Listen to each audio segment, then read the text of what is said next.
Bilog, kulay kahel, punong-puno ng vitamin C. Yan ang Charmaine.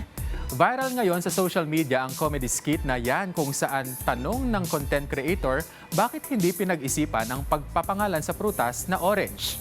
Yan ang sentro ng balita ni Floyd Brenz. Goodbye Orange, hello Charmaine.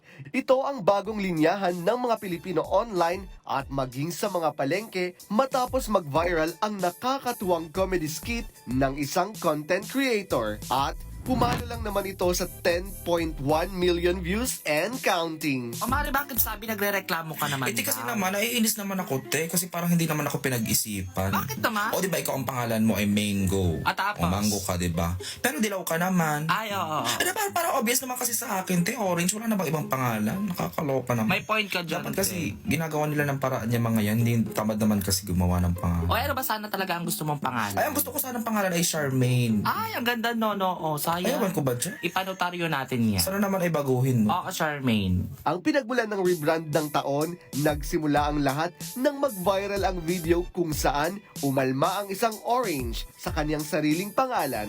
Ayon sa karakter, tila hindi pinag-isipan ang pagbibigay sa kanya ng pangalan dahil tinawag na lang siyang orange base sa kanyang kulay.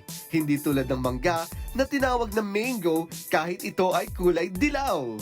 Dahil dito, marahas niyang hinihingi na tawagin siyang Charmaine para mas maging elegante ang kanyang dating.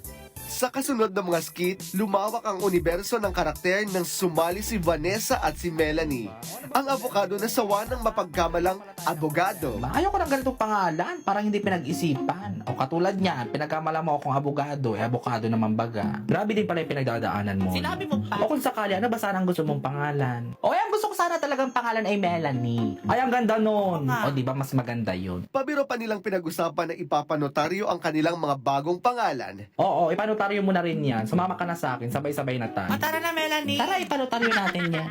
Mula social media tungo sa tunay na mundo. Hindi nagtagal ang biro sa loob ng TikTok dahil mabilis itong niyakap ng publiko at ng iba't ibang sektor. Ang ending, nagwagi lang naman si Charmaine. Pero wait, there's more. Ang kanyang kamag-anak na si Kiat Kiat ay may say rin. Ay, teka lang naman, bakit parang galit na galit ka? Bakit parang kasalanan ko? Ay, hindi maganda yan. Pati kami nadadamay sa'yo. Ulan, Mare. Ay, kung sakali ba tatanungin kita anong gusto mong pangalan na ipalit? Ay, wag mo ko tinatanong, sasagutin ko talaga yan. O anong ang gusto mong pangalan? Kaya gusto ko sana talagang pangalan ay Bernadette. Kaya sa susunod na kayo ay mamamalengke, alam niyo na kung sinong pangalan ang iyong hahanapin sa product section.